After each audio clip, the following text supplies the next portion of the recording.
Hello, air signs. It's Ariana. How are you guys doing? I'm going to try to go kind of quick so you guys can figure out what's going on for this wonderful week that we got ahead of us. Hopefully, you've watched my moon video and you guys know what to expect. This is a big week for us. Tomorrow's a big day. June 20th is a huge day for us. We have our summer solstice and our full moon at the same time. So without further ado, let's see what the Caribs have for us this week, air signs. And this is for Aquarius, Gemini, and Libra. So right here we see the Shaman of Sorrows. And that's kind of the shaman that's going to be walking with you this week. And this shaman, it says, I walk before you upon any path you choose to take, protecting you from the burdens of unhappiness. I show you how life turns again and again from one state to another, so that even sorrow knows its contrary face, which is joy. Okay, so this shaman's task is to walk by your side during troubled times, helping you to find like the practical ways to accept and deal with whatever it is that has brought you sorrow. So it could be anything that's brought you sorrow, you know, and it's not about the sorrow that I want you to focus on when you see this. I want you to think that just like there's something bad or something that's negative that's happened, there's always the other side. There's always a positive. So a restoration of faith, finding a balance, you know, discovering different things, making sure that you're not stuck. But you know what? It's okay to mourn. And I work with younger kids. I work with elementary age students. And it amazes me that it's like shameful to admit that you're sad or that it's not okay to cry. And so I always assure my students, like, hey, if you need to cry, go ahead, you know, take a minute. It's okay. And I think as an adult, we should openly share our emotions, because it's very confusing growing up to see an adult cry and you ask them what's wrong and they say, oh, nothing, I'm fine. And you're like, dude, you're crying. And as a kid, that teaches them not to trust their emotions. So there's no certain way to go through anything that you're mourning or whatever it is. You have to just go through it, and just knowing that there's something else that's on the other side. So that is the shaman that's going to be walking with you this week. And this card is brought to you by the Shaman's Oracle, John Matthews and Will Kingdom. And I am shuffling the Babylonian Tarot by Sandra Tabitha Cicero to see what the Caribs have for us. Hopefully you've watched the Carib video and you kind of know what these Caribs stand for. But real quickly, we have the Carib of Arrows, and he's bringing like thought, initiation, and awakening. And then we have the Carib of Wands, and he's protecting you. And then we have the Carib of Cups, that's purifying and cleansing and bringing love for you. And then we have the Carib of Disc, who's going to make things happen, Captain. All right, that looks like this is your cards. Let's go ahead and see what's going on this week. So we have Lamatsu, the devil. He is your awakening, followed by the Ten of Disc, followed by the Lovers, followed by the Prince of Wands, Gira. Alrighty. And then we have your shadow card, which is the Tree of Life, and it is reversed. So this tells me right now your overall energy is a little bit off. We need to learn some balance, okay? So let's go ahead and see what we got going on. I'm going to try to slide the shaman in here so we can see him and let him look at our reading. Okay, so Lamatsu. Lamatsu is a quite interesting depiction of the devil. Snakes are always meant to be wisdom, but I think in this one it's almost like he has the choice of letting go. And Lamatsu is very interesting, and I can give you like the regular thing, like, oh, this is attributed to Capricorn, you know, and all of that. But when I see Lamatsu, I kind of get this feeling like I feel like I'm holding on too tightly to something. And almost like we need to learn to let things go. And Lamatsu is known for being, she's a demigoddess, okay? She's a daughter of Anu. And there's a lot that go into her story, but she is mainly the one who would kill the unborn children. And then we have Pazuzu, who is her counterpart. And her totem animal is a donkey. And you might think, oh, that's an odd thing to have. But, donkeys were transportation. So think about that in a way. And she's sailing along the river in the underworld. So basically, this in this deck, it means sexual force and reproduction. Hedonism, material temptation, some kind of self-deception and illusion is coming in, and you need some clarification. It's almost like you're tied to a situation, like obsessively tied to it. And what the Carib is trying to tell you, because it's the number 15, and I love to work with numbers, which comes down to a 6, means it's time to change and you are off your course, which is probably why your tree of life is off course also, why you're off balance. And you do not need to allow others to get close until there has been trust built. So I kind of feel like someone has kind of, they're kind of entering into your world, and maybe it's like in a relationship, and they're like, bam, look at me, let's go and have a good time, but you need to make sure that you can trust this person before you give them their all, because I see the lovers, and then I also see Gira, and he's like protecting himself. So I really feel like you need to protect yourself a little bit before you jump in head over heels first into this situation. So then we have the Carib of Wands, who's offering divine intervention and protection with the Ten of Disc. And the Ten of Disc in this one shows the eagle and the snake.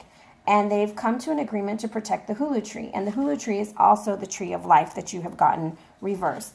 And they're working together, and they're also the eagle is also on the Judgment card. And these were like, they were cooperating at one time until the eagle did the snake dirty, okay?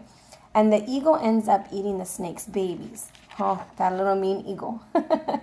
So basically what it's trying to say is you're going to get what you want, all right? You're going to get it, but you need to be aware of things, and you need to understand this is a good time to harvest what you've planted. Don't let someone come in and mess up what you already have because they're tempting you. It's almost kind of what I'm feeling like. You're kind of being tempted. So don't, heed the warning. Look at the devil for what it is and accept it, Hey, if it's a night of passion, it's a night of passion. Enjoy yourself. I'm all for that, okay? But the Ten of Disc, and in this deck, it means like material fortune, security, and success shared with family and friends. So if you're single, you need to be ready for a whirlwind love to come in and sweep you off your feet. And it's probably going to be accompanied by some wonderful sex. And if you're not single, it's time to focus on your family, and it's time to protect your family and protect what's yours, because when the snake goes away, that's when the eagle attacks it. So there's two stories that are going on in this reading. For some of you guys are going to have like a whew kind of week, and this is the joy that's the counterpart to your sorrow. And for others, you're experiencing the sorrow because you did not protect your what's important to you, your eggs or your nest egg. So then we go into how fitting, the Carib of Cups, you get the lovers. So this is Ishtar, the great goddess, and Tammuz. I feel like Ishtar and Tammuz pop out like so much, and I talk about them so much, so hopefully you know the story. But Ishtar and Tammuz are the great lovers, and they're the divine couple, and they're associated with sacred marriage. So for some of you guys, this is you're going to be thinking about things, because the Ten of Disc talks about engagements, also taking that relationship to the next level. And it's right by the lover. So some of you guys y'all are getting some good time over here. But for others, you have to remember that Ishtar became upset with Tammuz and sent him to hell, okay? And he spent 6 months there because she felt like it was not enough for her, okay? And this card, the lovers, is always attributed to Gemini. And she's shown here welcoming Tammuz, okay, as he approaches and he offers his golden chalice. And the rainbow, they're meant to seem like wholeness and harmony. So this right now, if we're looking at Ishtar and Tammuz at this point, it's all good right now, okay? So this is talking about love, attraction, a wise choice. Choose wisely, my friends, okay? Choose wisely. If you're going to say yes to that engagement, make sure that you're done with the devil before you jump in and say yes. But I feel like for some of you guys, this is kind of a turning point, while for others, we're in the sorrow part. And so, like I said, there's two stories here. Because Gira, for me, he is the priest who performs exorcisms. And you'll see him here. He's got this passion and fire going on. You know, you see nothing but fire all behind Gira. And he was called upon to do a lot of cleansing and make sure everything is right. He did the exorcisms. But when I see the Prince of Wands, I think of someone who has a lot of passion. And so this is coming in the physical plane. Like, so this is the manifestation of what's happening, because the Cherub of Disc he's like your divine intercessor. And he's making sure that you're being protected. And I see the circle of fire, and I always think firewall, firewall, firewall. But this is a force that's going to be kind of, it's quick and it's going to last. But it's not really strong and stable. So the relationship might start off like super, super great and then kind of dwindle down, kind of like a flame will go down. But for some of you people, sorry, that sounded rude. For some of you air signs, you're going to meet somebody and they're going to be like a younger person, very confident, energetic, impulsive, and passionate, which goes right back to the devil. So be very careful. And this is also telling me that lifestyle changes are needed, but your problems are going to be solved soon. So it's time to move towards your goal. So basically, I find this quite interesting because you got 3 major Arcana cards. And we have the Devil, the Lovers, and the Tree of Life, which is Temperance in this deck. And so what I'm getting is balance. Because you see the 2 snakes that the devil is holding. He's being pulled apart by the 2 dogs. And then you see the two lovers. And then you see the Tree of Life, which is about balance. And so it's time to balance. So if you've been very upset lately, it's time for you to pick yourself up. And yes, protect yourself. But understand that good things are coming, and it's your perception and it's the way that you're looking at things. So I want to get a little bit of a clarifier on the devil, because I'm a little confused on what the devil is trying to tell us. So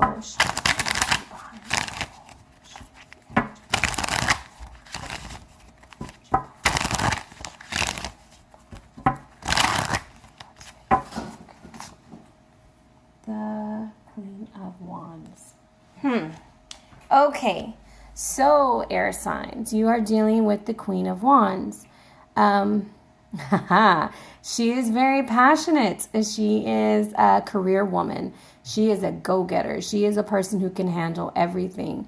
And yes, she's a fire sign. So yeah, so I see a fire sign and another fire sign, and then I see the Lovers. So some of you might be dealing with an older man or a woman who is going to be offering you some good times. And some of you are going to meet this younger person. But I really feel like the Queen of Wands is trying to tell you something. And the Queen of Wands to me in my deck she's just like, oh gosh, she is the epitome of the career woman. She can hold it down. She does everything. And this is Aya. And she's a teacher. She's a mentor. But we got to remember she likes to be the center of attention, you know. So if it's a person, she's going to be very self-assertive and confident and talented, honest and sincere. But she's able to attract a crowd. Like she walks in the room and you know that she's there. So when I see this, I feel like you need to focus on family. One of the things when you see this is to focus on family, because she is a career woman, but she's able to balance family. And she is all about fertility and sexual love. So the temptation might be with an older woman or an older man. And just choose wisely. So you might be dealing with some fire signs this week. And don't think that it's all negative. I think that it could be really, really great. The only thing is you have to make sure that you have that balance. Because when we're in temperance and we're not upright, that means that our chakras are off. And so you need to go and you need to align yourself, and you need to ask yourself, hey, am I too much to one side, or what's going on? Because I didn't learn the lesson of death. Okay, so this is your lesson. If you are in a relationship and you are unhappy in this relationship, air signs, let it go. It cannot be fixed, and be brave and walk away. That's what the death card to me means in a relationship reading. When you need to learn that lesson, and you're not learning the lesson because you're on temperance reverse, and it's telling me you have not learned your lessons. You have overindulgence. Counseling may be needed, meditation. Ask your spirit guides for help, because you're kind of at a loss for faith, because you're here with the shaman of sorrows, but he's telling you, do not focus on just that. There is more coming. There is a better way. So hopefully that cleared up some things for you guys. And this is just for the week of the 20th. So have some fun with the devil and the Queen of Wands, but keep yourself protected is what the Prince of Wands is trying to tell you. And yes, congratulations to some of you guys who will be getting engaged this week or this month. And enjoy this summer solstice.